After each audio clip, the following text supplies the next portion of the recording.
반갑습니다. 10월 11일 금요일 큐티 스케치 시간입니다. 오늘 본문은 로마서 15장 22절부터 33절까지의 말씀입니다.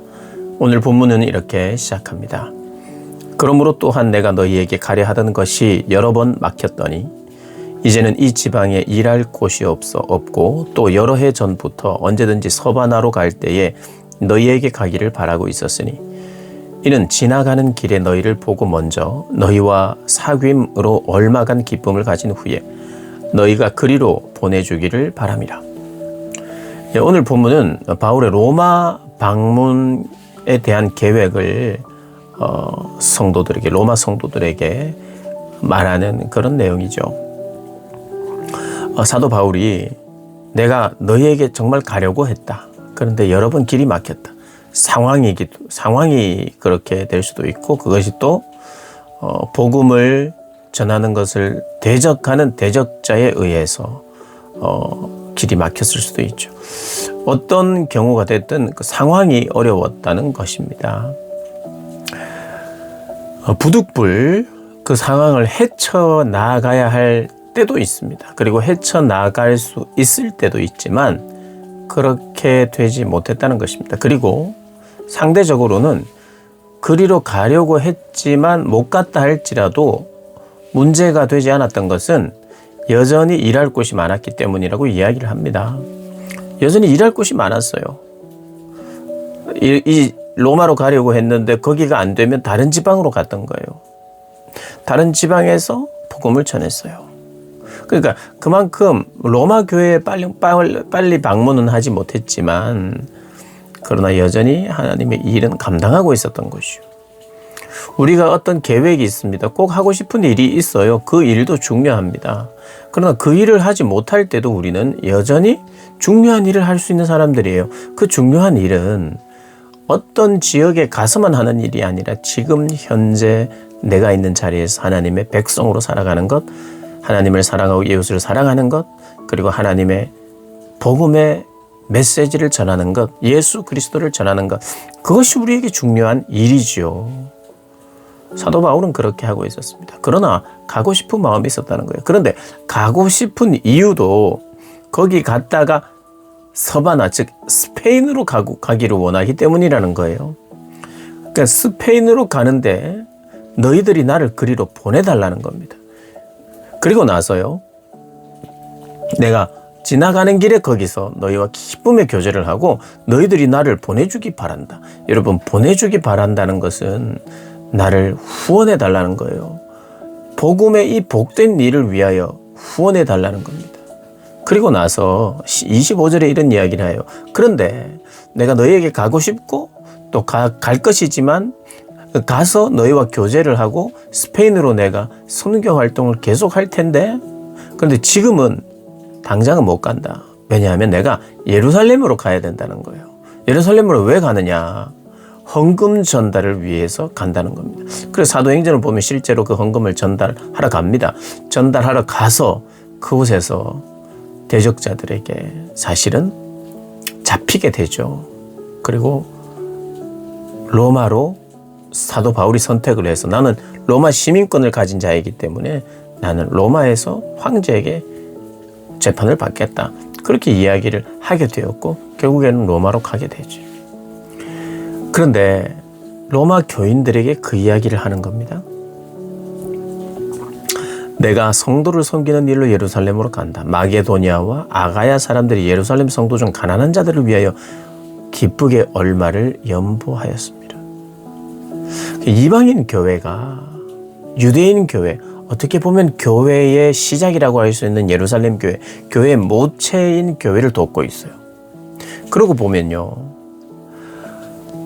복음이 폭발적으로 일어났던 예루살렘은 이제 다 흩어졌어요. 그리고 계속해서 재정적으로든 어떤 면으로든 어려움을 당하고 있어요. 기근도 왔고요. 성도 수도 그렇게 많지 않았을 거로 예상을 합니다. 계속되는 박해 속에서. 여전히 교회는 서 있었죠. 그러나 경제적으로 어려웠던 오히려 이방인 교회, 사도 바울이 몇 차례 예루살렘 교회를 돕습니다. 그러니 우리가 어떻게 보면 복음은 시작한 교회, 모체인 교회, 그 교회가 파송을 하고 왕성하게 할 것 같은데 물론 그렇게도 됩니다. 근데 이 시대는 초대교회는 적어도 오히려 복음으로 세워진 이방 교회에서 복음을 받고 복음을 보낸 그 교회가 오히려 열매 맺힌 이방인 교회의 후원을 받게 되는, 사도 바울이 헌금을 요청하는데 예루살렘 교회에 우리의 선교사에게 더 보태주세요, 후원해주세요라고 하지 않고, 물론 할 수 있으면 해야 되지만 그럴 상황도 안 되고, 오히려 반대로 선교지에서 교회 개척한 이방 교회들에게 형제 교회인 예루살렘 교회를 도와야 된다, 이렇게 이야기해요. 이 로마서 안에서 이런 이야기가 나오는 것은요, 굉장히 중요한 의미가 있습니다. 이방인 그리스도인과 유대인 그리스도인 간에 갈등이 있었는데, 복음은 연합을 말하죠. 그 연합의 구체적이고 확실한 증거로 보이는 것이 무엇이냐? 재정적 지원이에요. 그러니까 이것은 다른 말로는 너희도 아가야와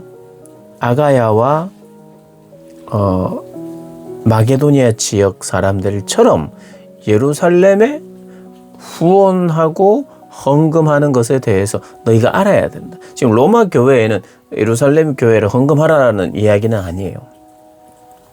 그런데 이것이 뭐냐면, 교회는 이방인이든 유대인이든 지금 이방인 교회에서 지금 유대인 교회를 구제하고 복음으로 하나 되고 연합되고 이방인과 유대인이 하나로 연합되고 있다는 것을 보여주고 있어요. 무엇으로요? 헌금으로. 형제들의 기근, 형제들의 경제적 어려움을 교회가 함께 책임지는 거예요. 가족이기 때문에. 그래서 로마 교회를 향해서도 이방인 그리스도인과 유대인 그리스도인들이 하나 되어야 하는 것을 또 간접적으로 이야기하고 있어요. 그래서 27절에 이렇게 이야기합니다. 저희가 기뻐서 하였다. 이방인 교회들이 기뻐서 했대요. 또한 저희는 그들에게 빚진 자다. 복음을, 영적인 것을 들었고 그들에게 전달받았으니 빚진 자라고 생각한다는 거예요. 만일 이방인들이 그들의 영적인 것을 나눠 가졌다면, 이방인들이 그것을 받고 혜택을 받았다면 육적인 것으로 그들을 섬기는 것이 마땅하다. 누군가는 육적인 것으로만, 누군가는 영적인 것으로만 이렇게 주고 받아야 된다는 뜻은 아니에요. 무엇이 됐든 우리가 가진 것을 서로 나누는 것이 바로 가족이라는 거예요. 새 이스라엘이라는 거예요. 이것이 하나님께 드리는 영적 예배이에요. 영적 예배. 그러니까 헌금이라는 것이 사람에게, 그리고 성도를 돕는 구제 헌금도 영적 예배이죠. 하나 되는데 합당한 삶을, 복음에 합당한 삶을 사는데 서로 사랑하고 섬기는 것인데, 서로 사랑하고 섬기는 것이 재정적인 지원으로 거의 대부분이 나타나게 돼 있어요. 재정적인 그런 어떤 한계와 어려움이 있을 때는 오히려 또 받아야 되겠죠. 그런데 나에게 가진 것으로 사랑하는 이웃을, 그리고 형제를 돕는 것이 마땅한 예배예요. 그래서 어떻게 보면 헌금 정신의 한 부분을 오늘 소개하고 있는 것입니다. 재정적인 지원이요, 강력한 연합을 이룹니다. 이거 먹고 떨어져, 이렇게 하면 연합은 일어나지 않아요. 내가 드리는 이유는 그들을 사랑하고 그들의 세워짐이 나의 목표이기 때문에, 그래서 재정적으로도 지원하고 기도하는 겁니다. 오늘 본문을 보면 이런 이야기를 합니다. 28절에 그러므로 내가 이 일을 마치고 이 열매를 그들에게 확증한 후에, 이 열매를 그들에게 확증한다는 것은 예루살렘 교회 성도들에게 확증한다는 거예요. 이 열매를 이방인들이 헌신한 이 열매를 가지고 예루살렘 성전, 예루살렘 교회에 가서 이방인들이 준 겁니다. 구제로, 헌금으로 준 겁니다. 그런데 예루살렘 교회, 아직 이방인 성도에 대한 이해가 깊지 않을 때 자칫 그들이 오해할 수도 있지만, 사도 바울이 직접 설명하는 거죠. 이거는 우리의 형제예요. 우리의 하나됨이요, 서로 나눔이요. 그렇게 이제 이 열매를 확증하고 설명하겠다는 거예요. 그리고 우리 복음의 열매가 이방인들에게 이런 헌신으로 나타났다. 이것이 복음의 역사다라는 걸 증거하고 확증한 후에 내가 로마를 들으겠다는 거예요. 내가 너희에게 나갈 때는 그리스도의 충만한 복을, 이제까지 그리스도께서 하신 놀라운 일을, 그리고 그 복음과 진리를 내가 글로 쓴 이 복음을 함께 가지고 가겠다. 함께 나누겠다. 그러면서 30절에 이렇게 기도를 부탁합니다. 형제들아, 내가 우리 주 예수 그리스도와 성령의 사랑으로 말미암아 너희를 권하노니 너희 기도에 나와 힘을 같이하여, 너희가 하는 기도 여러 가지가 있을 것인데 나와 힘을 같이하자. 내가 하는 이 기도 제목, 내가 하는 사역, 그리스도를 위한 성령의 사역, 이 사역에 함께하자. 나의 기도 제목이 너희의 기도 제목이 되었으면 좋겠다는 이야기를 해요. 그래서 나를 위하여 하느님께 빌어달라. 특별히 지금 31절에 세 가지를 요청합니다. 첫 번째는 유대에서 순종하지 아니하는 자들, 유대에서 사도 바울을 인정치 않는, 그리고 사도 바울을 이방인으로, 아니 배교자로, 이단으로 생각하는 유대인들로부터, 그리고 또 더 넓게는 유대인 그리스도인으로부터 건짐을 받게 하라. 그러니까 유대인 그리스도인이 나쁘다는 뜻이 아니라 유대교적 배경을 가진 건짐을 받게 하다. 또 예루살렘에 대하여 내가 섬기는 일을 성도들이 받을 만하게 하라. 그리고 예루살렘 성도들에게 이 구제하는 것과 선교하는 일에 대한 이해를 충분히 할 수 있도록, 그리고 하나님의 뜻을 따라 너희에게 나아가고 너희와 함께 편히 쉬게 하라. 이 편안하게 이렇게 이루어지게 해달라. 하나님의 뜻을 따라. 이렇게 31절과 32절에 이야기를 하는 것입니다. 근데 마치 예견된 것 같이 사도 바울은 뭔가 자기가 유대 예루살렘에서 쉽지 않은 시간을 보낼 것이라는 것을 마치 예상하듯 이렇게 여기서부터 나를 건져달라. 단지 육체적으로 힘들지 않게 해달라, 혹은 이런 일이 없게 해달라는 것이 아니라 이것을 극복하게 해달라는 기도죠.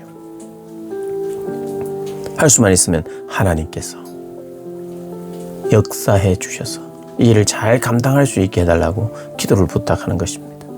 그래, 평강의 하나님께서 너희 모든 사람과 함께 계실 것을 믿는다, 계실지어다 라고 말하면서 이 성도들에게 권면이 마무리되고 있죠. 물론 이제 16장의 마지막 인사와 권면이 있지만 오늘 15장 이 33절까지가 사도 바울이 로마 교회를 위해서 하고 싶은 모든 말을 했다고 볼 수 있죠.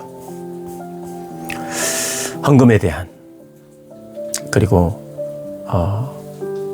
이 헌금이 사실은 이방인과 유대인의 연합을 이루는 중요한 일이라는 것을 오늘 본문은 이야기하고 있습니다. 우리가 드리는 헌금의 정신 안에 이 연합된 교회를 이루시고자 하는 주님의 뜻에 우리가 순종하는 마음으로 이 일들을 감당하는, 드림의 헌신의 일들을 감당하는 저와 여러분 되시기를 주님의 이름으로 축복합니다.